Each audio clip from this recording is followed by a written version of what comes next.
saya ini jarang sebenarnya pakai kacamata, lebih cenderung males sebenarnya. Ya, tapi kalau memang harus mewajibkan, kalau saya kemana-mana bawa lah, nggak bisa kalau saya bawa kemana-mana bawa, tapi makainya yang males. Jadi kalau kayak gini dari matanya sudah ini banget, kabur-kabur banget, nggak bisa ngeliat, nah baru pakai. sudah. Berair terus ya. Hah? Oh, udah lah ya. Nggak apa-apa sih. Kapan-kapan ini udah mulai ada yang lihat.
Makalah ke 29 ya? 29.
Assalamualaikum warahmatullahi wabarakatuh. Selamat sore sahabat BKM dimanapun Anda berada. Senang sekali di hari ini kembali Uca menemani Anda lewat Syari Senandung Nasyid dan Berita Islami untuk edisi siar di hari Sabtu akhir pekan weekend ya, tanggal 2 Januari 2020. Dan ini merupakan hari yang baru ya.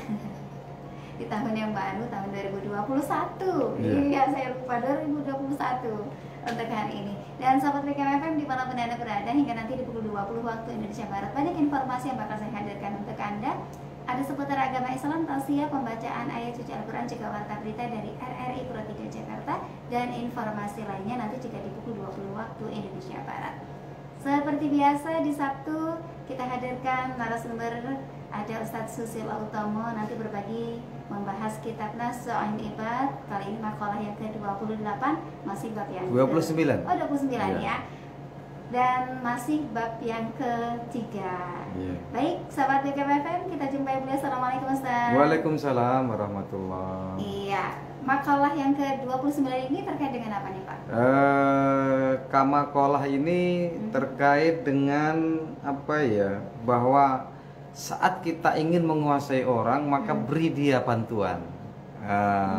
Kalau ada orang, kalau engkau minta bantuan sama seseorang, engkau akan dikuasainya, gitu kira-kira gitu. Dan memang ini bukan sebuah hukum sih, ini hanya sekedar apa ya, fenomena di masyarakat. Ini kata Ali karramallahu wajhah. Karena Ali itu memang kalimatnya bukan bermuatan hukum seringnya, tapi justru kadang menggelitik dalam kehidupan. Misal begini, walastu bihayabin liman la yahabuni. Aku tidak akan cinta sama orang yang nggak cinta sama aku. Gitu. Walastu ara lil mar'i ma la yara, dan aku tidak akan melihat kepada orang yang nggak ngelihat aku. Tetapi sebenarnya dalam fenomena kehidupan itu boleh saja orang mencintai orang yang nggak mencintai dia, kan? Boleh nggak? Boleh gitu, cinta itu. Tapi di sini Ali menegaskan itu bahwa engkau nggak usah cinta sama orang yang nggak cinta sama kamu. Engkau nggak usah ngelihat sama orang yang nggak ngelihat kamu. Padahal sebenarnya dalam kajian tasawuf itu beda banget gitu loh. Kadang justru kita tuh melihat orang yang tidak melihat kita. Luar biasa Ali bin Abi Thalib. Dan bahkan kata-kata Ali bin Abi Thalib ini juga menjadi sebuah kata-kata yang sangat fenomenal. Iya. Salah satu tentang cinta tadi. Iya. Dan masih tentang cinta juga. Ketika kita boleh mencintai seseorang tapi secintanya saja, kita nggak tahu kapan kita bakal membencinya atau sebaliknya. Iya, itu juga kalimat Ali itu. Oke, sobat BKFM, kita akan kaji lebih dalam dari makalah yang ke-29. Silakan Ustaz. Terima kasih Mbak Ocha, jazallah. Sayyidana Muhammadan anna kharang jazallah. Sayyidana Muhammadan anna ma huwa alu. Assalamualaikum warahmatullahi wabarakatuh. Waalaikumsalam warahmatullahi wabarakatuh. Alhamdulillahirabbil alamin wa bihi nasta'in wa ala umuri dunya waddin. Wassalatu wassalamu ala nabiyil karim Mustafa amin, amma ba'du. Qala ta'ala fil Qur'anil karim, a'udzu billahi minasyaitonir rajim. Qalu subhanaka la ilma lana illa ma 'allamtana innaka antal alimul hakim.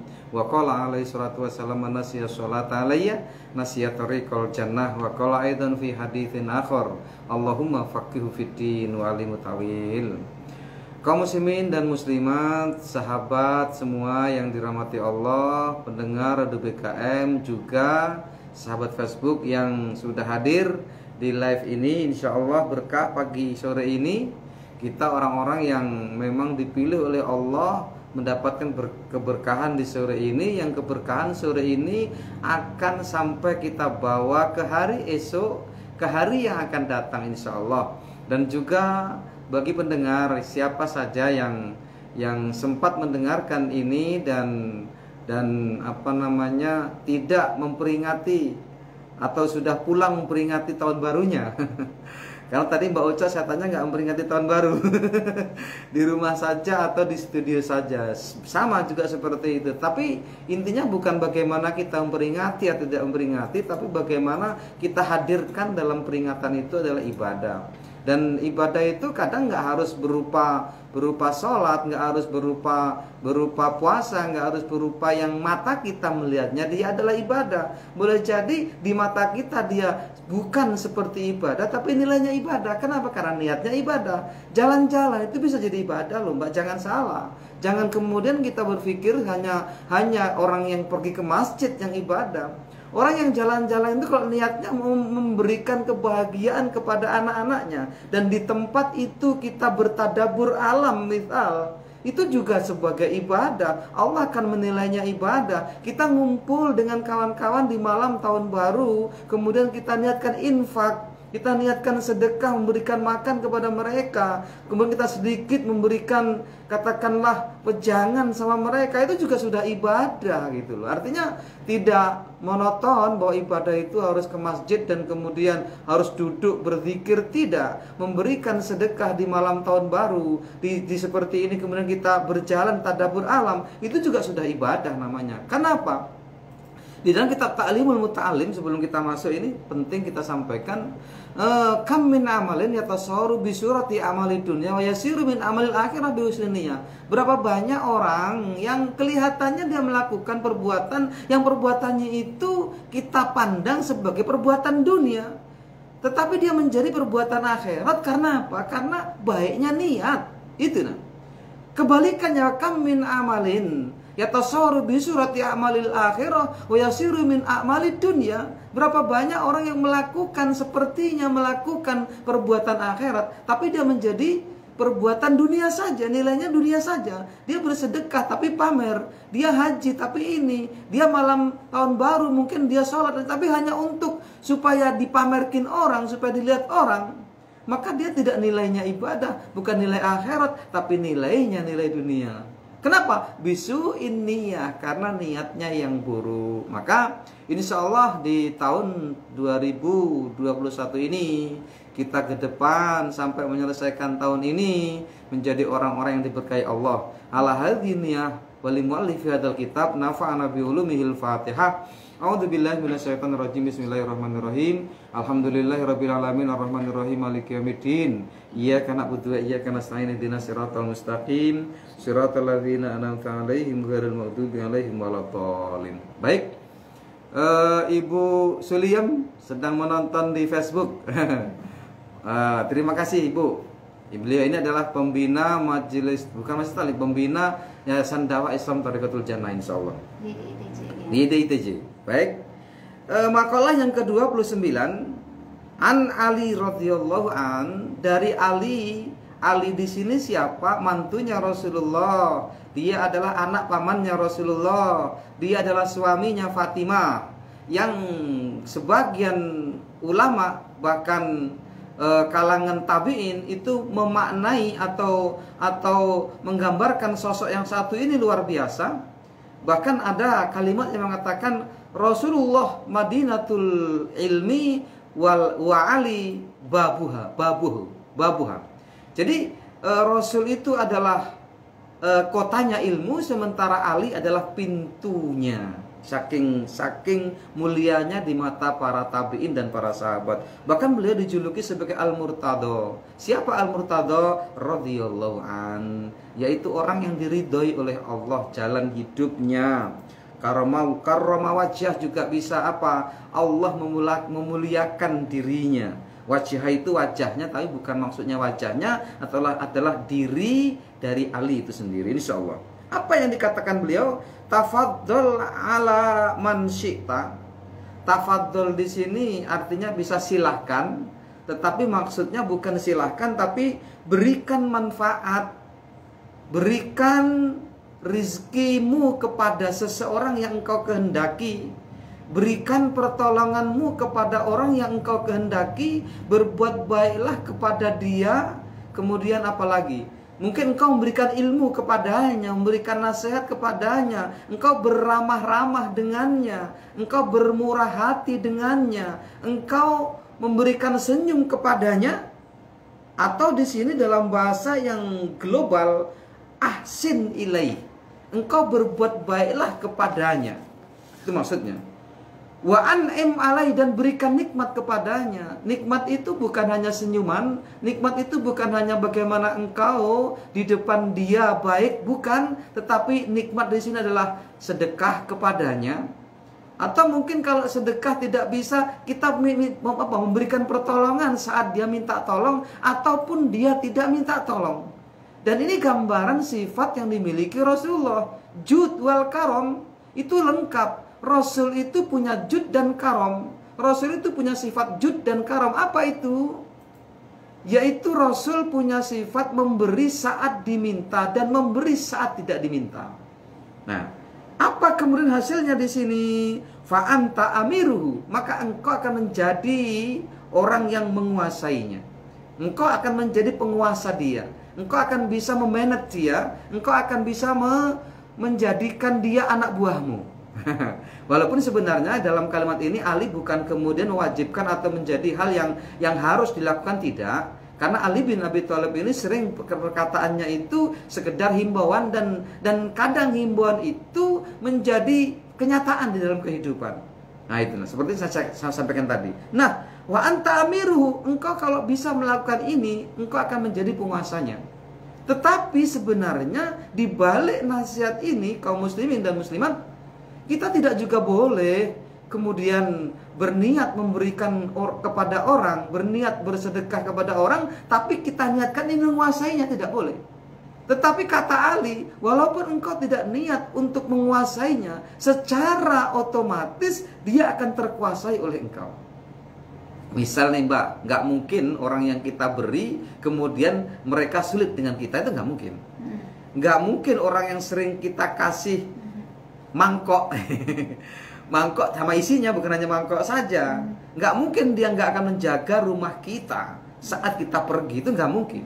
Ada timbal balik. Ada timbal baliknya. Itu sifat manusia gitu loh kaum muslimin, bahwa kebaikan kita insya Allah akan membuahkan kebaikan.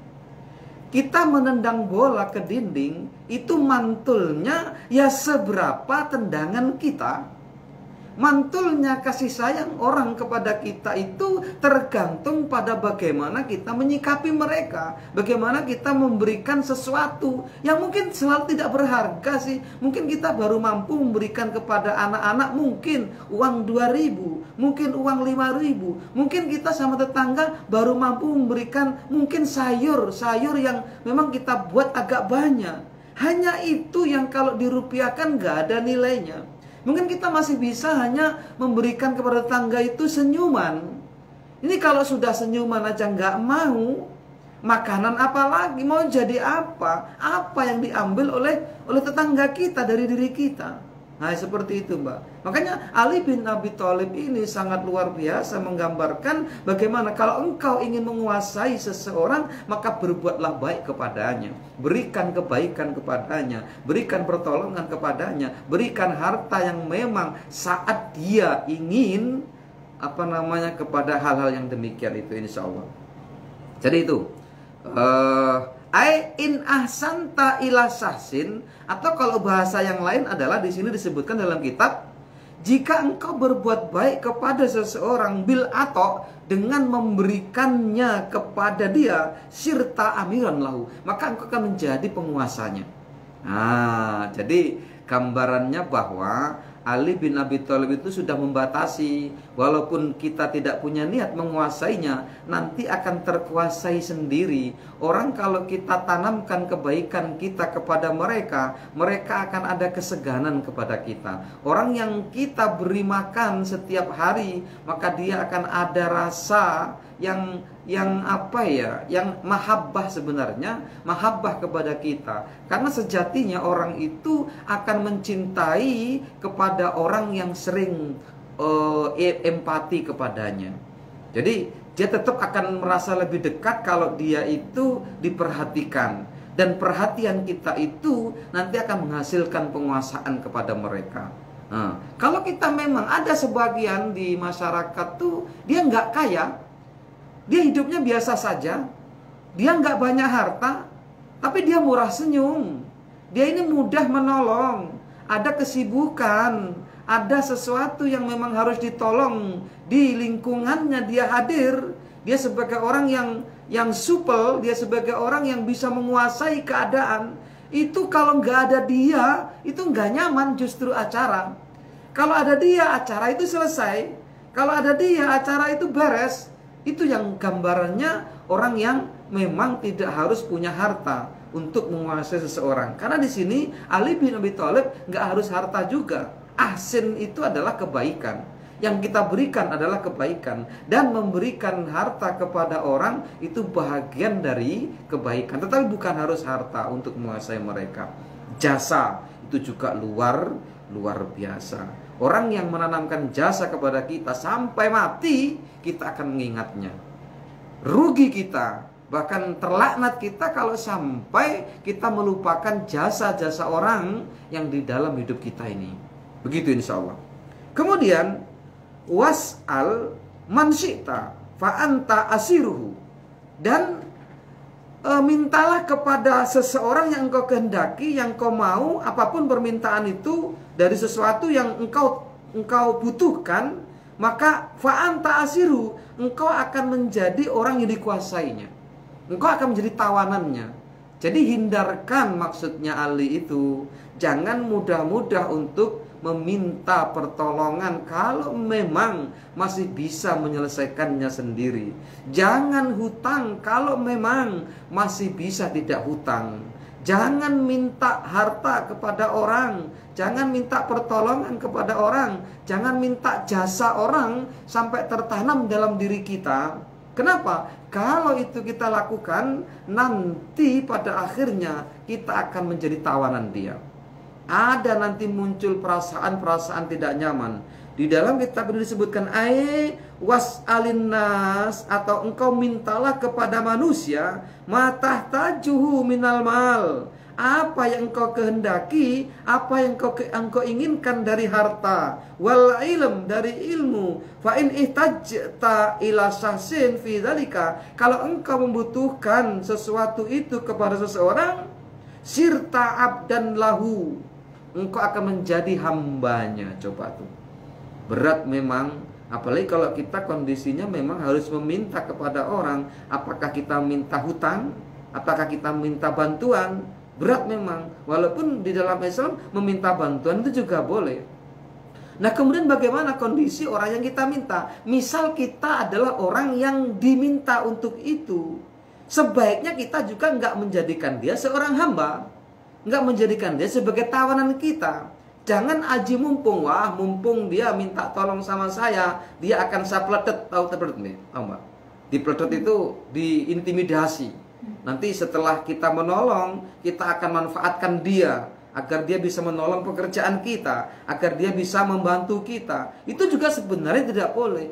Tapi sebenarnya kata Imam Ali ini, orang yang minta tolong itu nanti secara otomatis dia akan menjadi hamba yang dimintai tolong tadi. Itu sudah otomatis, walaupun sebenarnya kalau kita di ruangan orang yang dimintai tolong juga tidak boleh melakukan demikian. Tetapi secara otomatis kita akan menjadi orang yang tertawan oleh dia.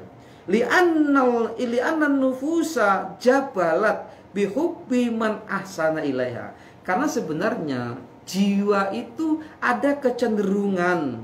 Ada kecenderungan apa? Kecenderungan untuk menjadikan cinta itu siapa yang membuat dia baik. Artinya yang berbuat baik kepadanya tadi. Jadi jiwa kita itu lebih condong kepada cinta orang yang memberikan kebaikan kepada kita. Kama fil hadis, sebagaimana hadis Rasulullah SAW bersabda, wa man ahabba syai'an fahuwa asirun lahu. Siapa yang mencintai sesuatu, maka man, fahuwa itu kembali kepada man adalah asirun lahu, dia akan menjadi tawanannya. Seorang laki-laki terlalu mencintai wanita, maka laki-laki itu siap menjadi hambanya. Perhatikan, laki-laki kalau sudah mencintai wanita, maka dia siap menjadi apa ya? Ya menjadi hambanya lah. Bagaimana dia mencarikan harta untuk siapa? Yang dicintainya.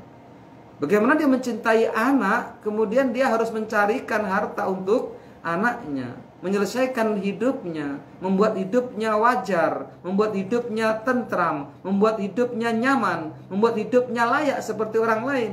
Kenapa? Karena timbul cinta tadi. Rela dia melakukan apapun, karena apa? Karena yang dilakukannya demi yang dicintainya. Itu kata Rasulullah SAW. Wali qauli Ali karamallahu wajhah, Ali juga pernah memberikan batasan atau garis bawah dari hadis Rasul ini apa?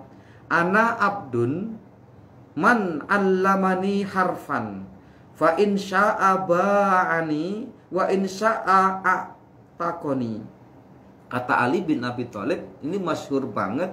Aku bersedia menjadi hamba kepada orang yang mengajariku satu huruf. Bayangkan tuh. Wa in syaa ba'ani. Kalau kemudian dia berkehendak, boleh dia menjualku. Wa in syaa a'taqani. Kalau dia berkehendak, dia kemudian boleh memerdekakanku. Jadi hamba, maksud di sini adalah penghambaan, bukan penghambaan seperti hamba dengan Tuhan, tidak. Ali ini kalimat ada dua makna. Yang pertama, dia betul-betul memuliakan ilmu. Bahwa satu huruf itu bisa menjadikan dia sebagai hamba. Kok ada orang mengajari saya ilmu, kata Ali, walaupun satu huruf. aku siap mengabdi kepada dia. Apakah dia akan membeli menjualku atau dia akan memerdekakanku, terserah dia. Dia akan pasrah kepada orang yang memberikan ilmu hanya satu huruf. Nah itu Pak. Jadi makna yang pertama itu. Makna yang kedua bagaimana maksudnya? Makna yang kedua adalah bahwa kecintaan itu adalah ketundukan. Kenapa Ali bisa sampai mengatakan demikian? Karena dia membayangkan cintanya dia kepada orang yang memberikan ilmu. Segitunya dia memberikan tempat di hatinya bagi orang yang memberikan ilmu kepadanya. Sampai dia siap menjadi hambanya. Sampai dia siap menjadi pelayannya. Sampai dia siap dijual ataupun dimerdekakannya oleh orang yang mengajari ilmu walaupun hanya satu huruf. Nah, nggak kerasa udah 1,5 jam Mbak, insya Allah. Nanti ada yang terakhir, yang ketiga Mbak, itu insya Allah nanti cukup waktunya. Kalau ada pertanyaan kita jawab pertanyaan dulu, dan di sela-sela nanti tidak ada pertanyaan kita bisa lanjutkan kajian yang ketiganya insya Allah. Iya. Sobat BKM FM dimanapun Anda berada, silahkan untuk Anda yang mau ikutan berpartisipasi terkait dengan tema yang kita bahas saat ini ya. Ini terkait dengan ilmu dan pemberian. Pemberian. Iya, makalah yang ke-29 dari bab yang ketiga dari kitab An-Nasu'an Ibad. Ini ada SMS yang masuk. Assalamualaikum Ustaz. Waalaikumsalam warahmatullahi wabarakatuh. Dari Aryadi di Trukis, yang mau ditanyakan, saya sering nolong kawan-kawan dari materi dan tenaga serta tumpangan, dan apa yang aku punya aku kasihkan, tapi seperti nolong anjing kejepit Pak Ustadz. Dan aku tidak pernah berharap imbalan kembali, tapi balasannya orang itu bukannya berterima kasih malah memusuhi dan menghina keluarga. Nah ini hukumnya gimana Teh? Wah, ini justru dahsyat gitu loh. Jadi kita menolong jangan pernah minta imbalan dari yang kita tolong. Pasti kecewa. Berarti kalau jenengan masih membayangkan dia akan berbuat baik kepada jenengan, berarti jenengan belum ikhlas. Jadi bagaimana? Lepaskan, jangan sampai ada tendensi dibalas. Jangan sampai ada muatan di hati kita bahwa kita menolong dia agar dia bisa berbuat baik kepada kita. Tapi itu wajar memang. Dan manusiawi itu. Jadi gini loh. Itu bukan ruangan kita, ruangan dia yang ditolong gitu. Makanya kalau kita yang ditolong, kita jangan seperti itu, gitu loh. Tetapi memang mayoritas begitu. Saya udah nemukan banyak banget, gak usah saya ceritakan. Itu sampai kadang bikin jengkel banget, masya Allah. Bikin hati itu sesek kadang Mbak. Sampai bernafas itu sulit gitu nah. Itu yang kita punya, sesuatu yang berharga untuk kita pinjamkan, tapi nggak selesai Mbak. Masalah akhirnya apa, kita yang berurusan dengan hukum kadang seperti itu Mbak. Kadang kita menolong orang itu sering saya alami itu.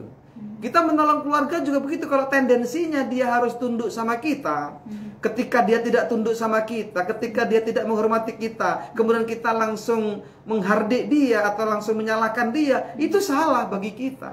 Makanya jangan pernah kita, kata Ali ini walaupun di sini secara otomatis sebenarnya jiwa itu ada kecenderungan akan dikuasai kalau dia mau diberi pertolongan. Tetapi kadang gini lah, saya kan nggak minta pertolongan. Seperti itu kadang terjadi Mbak. Saya pernah mengalami kepada keluarga saya sendiri, kita beri sesuatu yang luar biasa. Apa jawabannya? Saat memang tidak seperti yang kita harapkan. Saya kan nggak minta dulu. Coba begitu nah. Apa nggak sakit kira-kira? Sakit banget. Oh berarti yang salah saya. Berarti saya masih mengharapkan sesuatu yang selain harapan Allah. Allah sebenarnya ingin menunjukkan sama kita, kamu nggak usah memberikan pertolongan sama orang yang kamu tidak mampu melepaskannya. Harus lepas selepas-lepasnya. Hanya mintalah balasan dari Allah, jangan minta balasan dari manusia. Kalau kita minta balasan sama manusia pasti kecewa. Walaupun sebenarnya kalau kita memberikan pertolongan itu sebenarnya secara otomatis jiwa itu akan terkurung oleh kita. Tetapi ada orang yang memang sifatnya tidak demikian. Di luar apa yang dikatakan Ali ini. Yaitu apa? Dia nggak peduli dengan balasan itu, bahwa setelah dia ditolong itu harusnya memberikan balasan yang baik. Tapi dia nggak peduli itu. Dan itu ketidakpedulian mereka yang kita tolong itu bukan tidak beralasan. Di situ kemudian Tuhan menguji kita. Gitu loh. Itu takdir dari Allah yang diberikan oleh kita. Bahwa kita tidak boleh berharap kepada orang yang kita tolong. Kenapa dia tidak peduli? Itu karena takdirnya Allah untuk menguji kita. Mampu nggak untuk menguji kita? Kalau kita masih minta harapan, minta suatu balasan dari mereka, berarti kita belum di makom yang dimaksud oleh Ali bin Abi Thalib. Itu, Pak.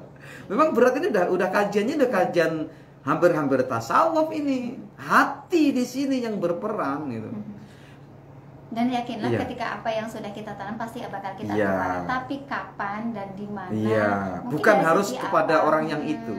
Bukan harus dari orang yang kita tolong. Akhirnya kita dapat kemudahan kok. Hidup saya itu ya mudah-mudah saja gitu. Artinya ada aja pertolongan ketika kita sulit. Walaupun bukan dari orang yang kita pernah tolong. Ada luar biasa Mbak yang kayaknya buntu hidup ini Mbak. Saya pernah itu. Belum lama ini, 2 hari yang lalu itu saya buntu, ada masalah yang buntu nggak mungkin bisa ini. Bisa berbahaya itu. Tetapi begitu, Masya Allah, ini ada jalannya, Masya Allah. Itu Mbak. Luar biasa. Jadi Allah akan memberikan solusi-solusi yang lain ketika kita punya masalah. Itu salah satu ya. Jangan pernah meminta solusi kepada orang yang pernah kita tolong. Dia akan mengecewakan saja. Iya, tapi sakit hati makanya. Sakit hati, sakitnya di sini, Pak. Oke, itu tadi. Terima kasih untuk yang di Turkis yang sudah berpartisipasi. Assalamualaikum Ustaz. Waalaikumsalam warahmatullah. Ini pertanyaan tapi di luar tema Pak Ustadz, dari Bude Asti di Kebun Muara 2, pendengar setia, mau nanya nih. Ya, alhamdulillah pendengar setia. Kalau baca surat di dalam sholat, tapi pas di tengah-tengah lupa kita lanjutannya, nah itu boleh nggak? Ya langsung ruku nggak apa-apa. Atau kalau lupa ya ganti ayat yang lain. Tuker nggak apa-apa. Langsung baca bismillah lagi. Dilanjutkan. Atau sampai situ berhenti juga nggak apa-apa. Kenapa? Karena surat di dalam bacaan sholat itu bukan rukun.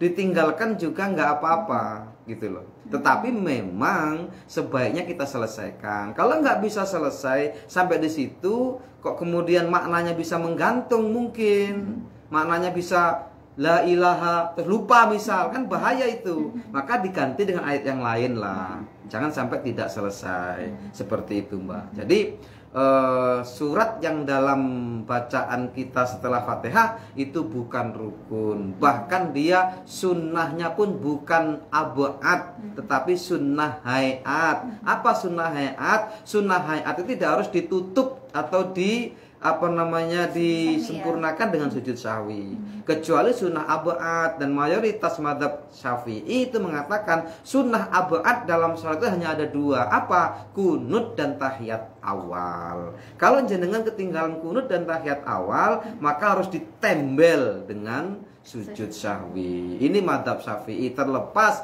ada mazhab yang lain yang mengatakan bahwa kunut bukan sunnah abad, tapi mazhab Syafi'i adalah demikian. Orang yang ketinggalan kunut ditembel dengan sujud sahwi. Ya, ngerti tembel? Ditambal. Ya. Oke, kalau orang Jawa pakai E. Ya. Baik, itu tadi untuk Bude Asti di Marado, jadi nggak masalah Ya, sebenarnya. ini Mbak ada pertanyaan dari Facebook. Facebook, ya? Silakan Pak. Pak Ustadz, saya mau tanya, bersedekah itu apa kita harus memilih, misal orang itu ahli ibadah atau tidak? Ya bagaimana kita bersedekah kepada orang yang ahli maksiat? Nanti potensi maksiat akan dimanfaatkan oleh dia. Setelah kita kasih sedekah, dia kan makan dari yang disedekahi itu. Nah, dia punya potensi toh, punya kekuatan toh, punya tenaga toh, punya kalori toh untuk berbuat, tapi dia nanti berbuat jahat. Nah, nanti bahaya itu. Boleh jadi nanti kita mendapatkan dosanya. Maka bersedekahlah kepada orang yang ahli ibadah, yang miskin. Gitu. Jangan ahli maksiat. Kecuali tidak ada lagi. Semua yang ahli ibadah itu sudah miskin. Sudah kaya semua. Yang ada tinggal ahli maksiat yang miskinnya nggak apa-apa. Tetapi tetap masih ada sunnatullah. Cari yang dia walaupun nggak ahli ibadah, yang cari yang ahli ibadah yang miskin. Nggak ada ya setengah-setengah ahli ibadah lah yang miskin. Nggak ada lagi yang ibadahnya biasa. Nggak ada lagi yang penting dia ibadah. Nggak harus yang ahli betul, yang istiqomah dan sebagainya. Asalkan dia tidak berbuat maksiat. Kalau nggak ada juga, nggak ada di lingkungan itu. Yang ada hanya miskin tapi nggak ahli ibadah tapi nggak maksiat. Nah itu nggak apa tuh. Jadi turun gitu derajatnya gitu. Kenapa? Nanti kalau kita memberikan sedekah kepada orang yang ahli ibadah, saat potensi itu ada dalam dirinya, saat kalori yang dia makan dari infak kita itu menjadikan dia bisa berbuat dan kemudian untuk ibadah, dahsyat tuh. Kita dapat juga pahala ibadahnya. Iya. Tapi kalau misalnya kita membantu ahli maksiat, tapi sebenarnya target kita bukan itu. Target kita ya kalau kita nggak tahu nggak apa-apa, tapi kalau tahu dihindari dulu. Nggak, maksudnya gini, target kita sebenarnya untuk mengajak mereka. Oh nggak apa-apa, asalkan dia tahu nggak kira-kira niat kita itu. Karena niat itu juga nggak mungkin diucapkan toh. Itu harus dengan isyarat saja loh. Gini ya, kita punya tetangga nih ahli maksiat, kita sedekahi karena dia miskin. Nggak apa-apa kalau niatnya itu. Tetapi kira-kira niat kita ini diterima nggak oleh dia? Dia paham nggak dengan niat kita itu? Jangan-jangan dia juga nggak paham. Nah kalau dia nggak paham gimana Mbak? Dia makan hari itu pakai potensi yang kita sedekahkan. Dia punya kekuatan akhirnya. Dia bisa berjalan malam akhirnya. Kemudian keluar malam rampok gitu misal nih. Dia berarti nggak paham dengan apa yang kita tunjukin. Iya, maksud kita dengan kita kasih sedekah, dia kan nggak nakal lagi. Terus dia mungkin dia tadi pemberian tadi, dia akan menghormati kita. Dia akhirnya apa? Nasihat kita didengar, kan gitu mau kita gitu. Tetapi sulit itu. Ya walaupun dalam Islam itu tidak ada di situ disebutkan fakir miskin itu fakir yang ahli ibadah, nggak ada. Ini di kajian-kajian lain. Secara fikih jenengan bersedekah kepada orang yang nggak ahli ibadah, yang penting dia miskin, boleh nggak Mbak? Boleh. Diterima nggak? Diterima. Tetapi lebih baik mencari orang yang ahli ibadah seperti itu. Ya, lanjut lagi. Ini masih dari SMS ya. Silakan untuk Anda sahabat BKMFM boleh lewat telepon di 0735481800. WA juga boleh ya di 0811724180. Assalamualaikum Ustaz. Waalaikumsalam warahmatullahi wabarakatuh. Ini dari hamba Allah yang ditanyakan, benar nggak Ustadz kalau malam tahun baru itu kita harus begadang terus memotong rambut di pagi harinya? Apakah ada ajaran Nabi seperti itu Pak Ustadz? Nggak ada. Jadi sebenarnya begini loh, tahun baru dan tidak tahun baru itu sama. Nggak ada nilainya, hanya pergantian tanggal, hanya pergantian kalender, bahwa kemarin kita pakai kalender 2020. Begitu matahari ke posisi yang semula dengan jarak waktu 365 hari 9 menit 10 detik Mbak lamanya. Itu kalau dihitung itu. Jadi 365 hari 10 menit 9 menit 10 detik lamanya matahari berputar. Itu nama. Tapi kalau tahun kabisat agak beda. 365 hari, 25. 25 itu berarti 5%-nya, berarti sekitar 1/4 harinya, kira-kira begitu. Jadi begitu kaum muslimin, bahwa ini hanya penanggalan, tidak ada ajaran di situ. Yang ada adalah doa di tahun baru dan doa di akhir tahun. Itu aja. Itu aja yang ada. Tapi yang kita tekankan adalah kalender Hijriah. Hijriah, bukan kalender ini, kalender Hijriah. Nah, dalam kalender ini kita doa itu boleh nggak? Boleh, nggak ada masalah, karena juga tahun baru. Nanti kalau tahun baru Saka bagaimana? Nggak usah lah. Nanti semua tahun kita peringati nanti akhirnya. Nah, seperti jadi, itu. Jadi sebagai seorang muslim akan lebih baik kalau kita memperingati dari tahun Hijriah. Iya. Ya. Oke, itu tadi untuk hamba Allah, terima kasih. Kayaknya banyak banget. Nggak ada acaranya nih. Ini ada lagi Mbak ini, coba dibaca. Ada dari Facebook ya. Herman Syah, Assalamualaikum Pak Ustadz. Izin bertanya di luar tema. Tip biar kita bisa menerima kritik dari orang lain. Wah, ini susah ya. Dari orang lain. Sakit. Dari orang lain. Karena sebagian anak muda juga takut dikritik. Oh. Jadi begini. Umar bin Khattab itu kurang apa tuh? Dahsyatnya ya, waroknya dia. Bahkan pernah loh kaum muslimin, Umar bin Khattab itu sebagai raja ketika itu kan, penguasa ketika itu kan, khalifah ketika itu kan, penguasa ketika itu kan, malam-malam hari itu masih dia berkeliling, menemui, mendengar keluhan. Sampai ada yang terjadi di situ itu keluhannya seorang yang ibu-ibu yang nggak punya makanan, coba tuh. Apa? Merebus batu. Anaknya dienak bobokkan agar cepet tidur, tapi anaknya karena lapar terus meminta, "Bu, cepet, kok belum mateng sih, Bu? Kenapa belum mateng, Bu? Kemana Umar bin Khattab, Bu? Karena katanya dia itu orang yang adil, karena katanya dia itu orang yang bijaksana. Kenapa kami kelaparan, Bu?" "Tenang, Mbak, tenang, Nak, tenang. Ini saya lagi merebus sesuatu untuk dimakan." Sampai tengah malam itu nggak mateng-mateng. Nggak mateng-mateng. Kemudian ditanyalah ketika itu bahwa ternyata yang direbus adalah batu. Malam itu juga dibawain gandum ke rumah itu. Bayangkan. Bawa sendiri lagi, seorang raja lagi. Orang yang sudah seperti itu aja minta dikritik loh dalam hidupnya. Hai sahabatku, dari kalian apa yang bisa melihat siapa yang bisa melihat keburukanku dan kekuranganku?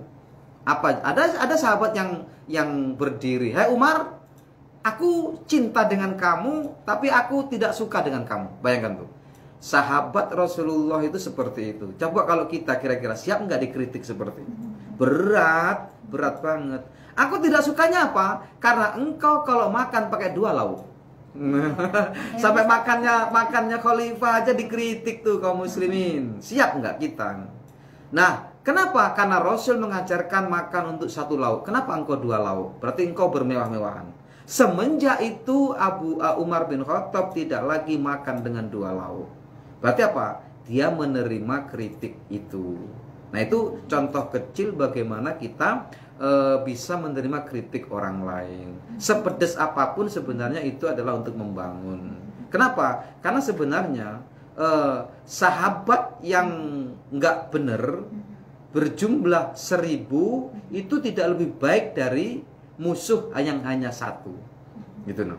Artinya apa? Musuh 1 ini kadang justru yang menunjukkan jalan yang benar. Kenapa? Karena musuh itu akan selalu melihat kita dari sisi kekurangannya. Dia sibuk dengan kekurangan kita. Dia sibuk dengan apa yang negatif dalam diri kita. Dan nanti akan disampaikan. Saat dia menyampaikannya itu, maka sebenarnya itu mulia bagi kita untuk menerimanya. Walaupun sebenarnya di sana sini kritikan itu tidak enak. Kritikan itu mungkin tidak benar. Beda loh dengan fitnah ya. Kritikan itu bukan fitnah. Kritikan itu adalah sesuatu yang untuk membangun, tetapi barangkali cara menyampaikannya juga kasar. Kalau memang yang menyampaikan itu adalah musuh kita. Tetapi kalau sahabat kita, itu biasanya kritiknya bagus itu. Nah, bagaimana tipnya? Ya tipnya tadi bagaimana Umar tadi. Bayangkan saja kalau jenengan seperti Umar. Itu aja. Ya, kalau kita lihat perusahaan-perusahaan atau di sebuah kemasan barang-barang itu tertulis kritik saran, kirim ke sekian. Jadi sebenarnya perusahaan-perusahaan besar itu menerima kritik dan saran. Pengennya baik nanti. Iya. Jadi ada timbal baliknya nanti dengan ada kritik dan saran itu, maka produksinya akan semakin kuat dan diterima oleh masyarakat. Semakin sempurna. Ini kurang asin nih, misal nih kan dia mungkin keripik yang buat produk keripik itu, ini kurang asin dikit. Nah, kok ada banyak yang kritiknya kurang asin dikit, maka dia akan tambahkan garamnya tuh. Seperti itu. Misal baju nih, dia yang konveksi baju, buat baju sebanyak-banyaknya.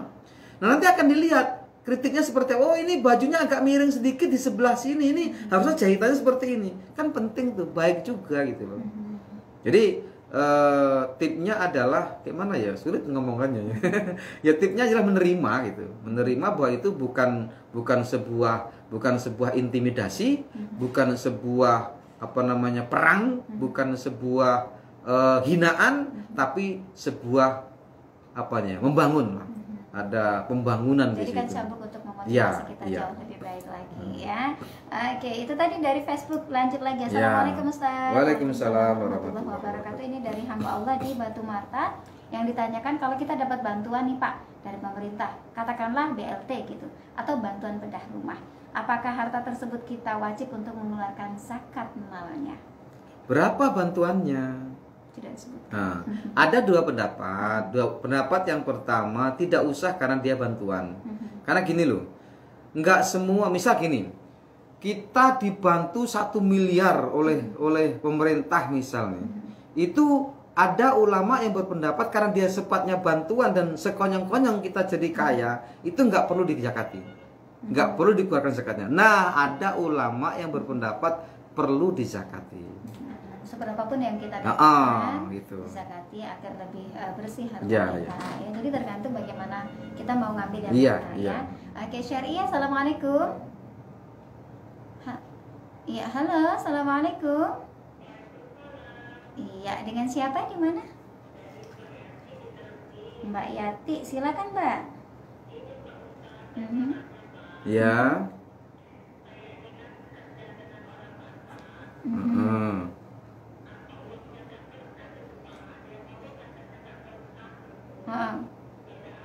Oh, beda agama statusnya ya. Oke. Tapi selama ini mereka melakukan maksiat tidak? Enggak ya. Baik, terima kasih. Ya, waalaikumsalam warahmatullahi wabarakatuh. Ya, bukan masalah dia seorang dari Batak atau bukan ya, tapi ini non muslim statusnya. Bekerja kepada non muslim nggak apa-apa. Bahkan kita memperkerjakan non muslim juga nggak apa-apa. Karena ini muamalah. Ini muamalah bainan nas. Jadi nggak usah khawatir Ibu. Walaupun maaf mungkin pendapatan uang dari tuan kita itu tidak benar, mungkin ya. Karena kita juga nggak tahu kan. Nggak apa-apa kita menerimanya karena itu upah kita, jerih payah kita. Jadi di situ langsung suci dengan karena perantaraan kita bekerja tadi gitu loh. Jadi harta yang ini jadi suci untuk kita, jadi bersih untuk kita karena kita kerja. Sama halnya dengan kita mempekerjakan non muslim. Rasul saat hijrah itu yang guide-nya, yang penunjuk jalannya itu orang Yahudi. Kenapa? Dianggap oleh Rasul dia mumpuni di bidang itu. Penunjuk jalan. Bayangkan tuh, kalau nggak ada beliau mungkin agak kesasar gitu loh. Bukan kemudian Rasul tidak tahu jalannya, Rasul langsung bisa bertanya dengan malaikat Jibril. Tapi benar-benar bayangan kita, menilai kita harus menilai bahwa perjalanan hijrah itu perjalanan badaniyah, perjalanan yang real, perjalanan yang masuk akal, bukan perjalanan bim salah bim abrakadabra, bukan. Bukan Isra dan Bukan, Mi'raj. iya, bukan perjalanan yang real. Ada penunjuk jalannya, ada yang ngantar makanan di Gua Thur, Ya, ada yang telik sandinya saat ini bagaimana orang-orang Quraisy masih mengejar apa enggak. Telik sandi itu mata-mata. Mata-mata.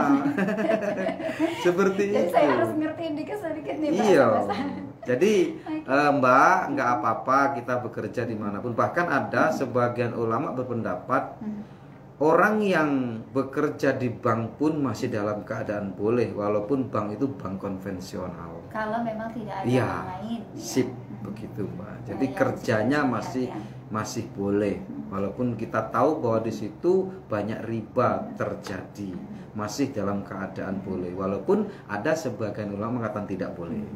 Ya, tapi ketika kita sudah tahu ada peluang lain untuk Ya. loncat ke situ, Ya. maka lakukanlah agar kita tidak terus terjerumus di sana. Ya, Ya. ya. Oke, itu tadi Mbak Yati nggak masalah ya. Nggak Kecuali masalah. mungkin kalau misalnya nih dia sudah non muslim kemudian jual miras, kita kerja di situ, nah beda lagi. Ya mungkin beda lagi, pekerjaannya itu jangan mau yang kerjaan seperti itu.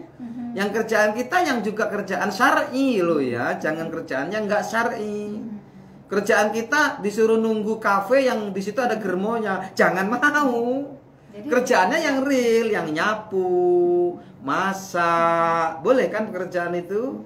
Nyuci baju, apalagi boleh kerjaan begitu. Yang rumah tangga. jual miras, jangan mau yang itu, pilih yang kerjaan itu boleh gitu.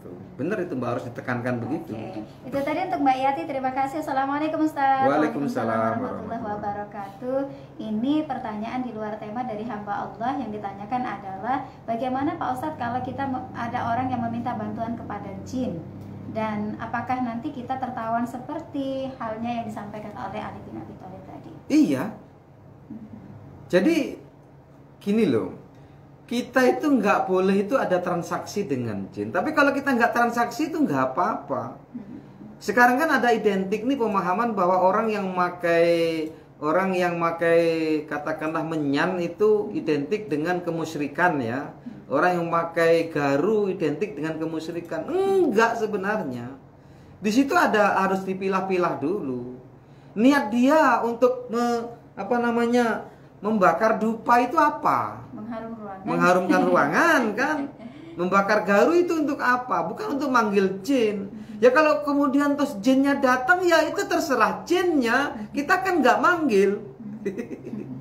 Itu loh. Bedakan di sini. Ada kajiannya di situ. Gitu loh. Jangan langsung bahwa kita transaksi dengan jin, enggak, kecuali kita memang sudah transaksi. Yang transaksi itu yang nggak boleh, hukumnya haram. Minta tolong sama jin hukumnya haram. Tapi kalau sama-sama hidup monggo, nggak ada masalah. Misalnya ada orang cerita di rumah kita ada jin, ya biarkan saja, dia kan nggak ngapa-ngapain kita. Ada orang datang ke rumah itu, Masya Allah, Pak Ustadz, rumah Pak Ustadz ini ada jinnya ini. Wah biarlah, saya bilang gitu. Biarin aja, kenapa? Enggak Pak Ustadz, bahaya ini. Di ruangan sini ada katanya. Tempat tidur Pak Ustadz ini ada nih di sini. Ya biarin aja, kenapa? Saya bilang. Jadi jangan gini ya. Jin itu dimanapun ada. Kalau sampai kita itu diperlihatkan, mata kita itu bisa melihat, itu kita nggak bisa lagi berjalan loh saking banyaknya mereka. Jadi semua itu ada, dimanapun ada, saya bilang. Enggak Pak Ustadz, gini-gini Pak Ustadz, ini maharnya 800.000 loh. Pakai mahar lagi itu. Udah biarlah, saya bilang nggak masalah. Yang penting saya nggak menyembah dia, nggak minta tolong dia. Kalau dia itu bersinggungan waktu saya tidur, dia di samping saya, nggak apa-apa. Kenapa? Yang nggak boleh transaksi. Yang penting nggak ada transaksi antara kita dengan jin. Dan kita pun tidak diganggu. Tidak diganggu. Kalau misalnya kita berteman, tidak apa-apa berteman. Berteman itu dalam artian ya mungkin bagi sebagian kita ada yang bisa melihat dunia itu mungkin ya. Berteman saja nggak ada masalah. Tapi itu juga berbahaya bagi yang akidahnya kita belum kuat gitu loh. Yang nggak boleh minta tolong, dan mereka itu seneng dimintai tolong, jangan salah gitu loh. Nanti kalau kita udah berteman baik, nanti dia menawarkan pertolongan. Sekali kita mau menerima pertolongan dari mereka, selesai itu akidah kita. Situ Mbak. Jadi jangan pernah minta tolong sama jin. Sama ini, mansita ini juga bisa ke alam gaib berarti. Malah tadi saya nggak menerangkan tentang alam gaib karena emang di sini nggak ada alam gaibnya gitu. Tapi sebenarnya di sini wasal mansita itu dari kembali kepada siapa saja yang kita minta, apakah dia alam gaib ataupun alam nyata. Tetap nanti kata kita akan menjadi tawanan mereka. Seperti itu. Jadi itu tadi jangan sampai kita lakukan itu ya. Ini ada pertanyaan kembali. Assalamualaikum Ustaz. Waalaikumsalam warahmatullahi wabarakatuh. Yang ditanyakan masalah anak yang sudah 1 tahun membenci ibunya, di telepon nggak pernah dijawab, di SMS nggak menjawab kasar. Apa hukumnya padahal dia memahami ilmu fikih Pak Ustadz? Ya mungkin tetap dikaji dulu, jangan langsung dia sebagai orang yang durhaka. Tetapi walaupun demikian, itu sudah menyakitkan hati orang tua. Maka dekati sebagai keluarganya, mungkin yang SMS ini mungkin keluarganya atau saudaranya ya. Dekati dia bahwa menyakiti ibu itu salah satu bagian dari kedurhakaan kepada mereka. Dibalas secepatnya. Walaupun ibu itu menjengkelkan, walaupun ibu itu di mata kita salah, walaupun ibu kita itu murtad sekalipun, bayangkan tuh. Nggak boleh benci. Nggak ada alasan anak untuk membenci orang tua. Nggak ada di situ jalan untuk membenci. Laisal mafar, nggak ada tempat untuk membenci. Tidak boleh gitu loh. Muasyarah bil ma'ruf, atau kalau dalam bahasa muamalah bil ma'ruf, kita bermuamalah kepada mereka walaupun di sisi-sisi yang lain dia menjengkelkan, mungkin tidak seide dengan kita, bahkan mungkin dia menghina kita. Orang tua kita itu mungkin menghina kita, menjadikan diri kita sakit, tapi jangan pernah merasa sakit oleh omongan orang tua. Itu kalau kita di ruangan anak, karena kita sebagai anak. Semua kita pasti sebagai anak. Belum tentu kita sebagai orang tua, karena di antara kita masih mungkin ada yang masih bujang, mungkin yang ada yang masih belum menikah, mungkin sudah menikah tapi belum punya anak. Berarti dia belum bisa status menjadi bapak atau orang tua. Yang jelas bahwa kalau di ruangan anak, jangan pernah pedulikan dosa mereka. Misal mereka sampai mungkin maaf jahat sekalipun, kita tahu misal nih bandar narkoba misal nih, sampai segitunya kita peringati dia nggak mau orang tua kita itu misal, maka kita tetap muamalah yang baik dengan mereka. Kalau di bel pun harus datang, kalau dipanggil kita harus datang. Kalaupun toh kemudian mereka ingin menjerumuskan kita ke maksiat misal nih, sampai segitunya saya ngomong, itu pun kita menolaknya harus dengan bahasa yang lembut. Wala taqullahuma jangan sampai gitu loh. Misal nih jenengan diminta untuk berzina, misal ini ada orang tua yang sudah gendeng nih misal. Jangan pernah menolaknya dengan yang kasar, tapi jangan juga pernah lakukan itu. La ta'ata li maksiatil khaliq. Tidak ada ketaatan yang di dalamnya bermaksiat kepada yang mempunyai alam raya ini, yaitu khaliq atau Allah maksudnya. Jadi tidak ada taat yang bermaksiat kepada Allah. Jadi selama yang diperintahkan, selama yang keluar dari mulut orang tua kita itu tidak maksiat kepada Allah, lakukan. Walaupun dia bukan orang muslim lagi misal, walaupun dia orang jahat, walaupun dia sebagai target polisi misal nih, tetap kita akan menghormati mereka. Jangan pernah menyakiti hati mereka, karena walaupun mereka itu bukan seperti yang kita harapkan, tetap ridho Allah di dalamnya. Itu insya Allah, Mbak. Oke, dan pertanyaan yang terakhir ini Ustaz ya. Pertanyaannya, apakah kuat hukum sholat qobliyah Jumat Pak Ustadz, atau memang tidak ada qobliyahnya? Dari Edi di Muara Enim. Jadi qobliyah Jumat itu ada, walaupun memang saat ini lagi demam. Saya katakan demam itu ada beberapa pemahaman bahwa qobliyah Jumat itu nggak ada, gitu kan. Tetapi ada sabda Rasul, ada sejarah Rasul bahwa saat Rasul pernah berkhutbah dan di tengah khutbah itu ada sahabat yang masuk masjid. Hampir duduk langsung si sahabat ini di tengah khutbah itu, kemudian Rasul memerintahkan untuk dia untuk melakukan 2 rakaat yang ringan. Dan mayoritas ulama berpendapat bahwa 2 rakaat yang ringan ini adalah qobliyah Jumat. Kenapa? Kok nggak tahiyatul masjid? Karena dia sebenarnya baru masuk masjid. Pertimbangan ulama mengatakan bahwa 2 rakaat yang diperintahkan Rasul kepada sahabat ini adalah qobliyah Jumat, karena kalau dia berniat untuk tahiyatul masjid, dia nggak dapat qobliyah Jumat. Tetapi kalau dia niatkan qobliyah Jumat, maka dapat tahiyatul masjid, gitu nampak. Maka mayoritas ulama berpendapat mengenai hadis ini adalah qobliyah Jumat. Nah itu ada, dan banyak keterangan tentang qobliyah Jumat. Jadi ada kaum muslimin, silahkan jenengan, tapi coba nanti saya cari di kitab-kitab yang lain, semoga nanti saya temukan, dan itu termasuk rawatib juga itu nanti insya Allah di kitab. Kalau di Fathul Qorib kemarin udah kita buka-buka, nggak ada yang seperti itu. Yang ada cuman qobliyah duhur yang ada insya Allah. Oke. Sahabat BGMFM dimanapun Anda berada, sepertinya tinggal sudah cukup sih Pak ya, sudah jam 6. Mungkin ada pesan singkat yang ketiga Mbak. Wastaghni amman syi'ta fa innaka nadhiruhu. Maka kemudian nasihat terakhir dari Ali bin Abi Thalib kepada kita adalah, kalau begitu cukuplah dirimu sendiri. Artinya apa?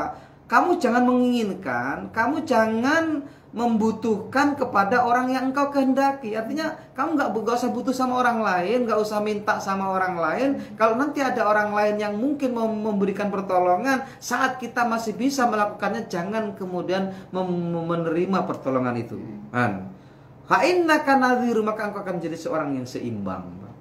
Jadi nggak jadi penguasa juga nggak jadi yang dikuasai. Maka selesai hidup kita kalau kita nggak ada orang yang menanamkan jasa kepada kita, dan juga kita nggak menanamkan jasa kepada orang lain. Kita akan hidup seimbang, kata Ali bin Abi Thalib.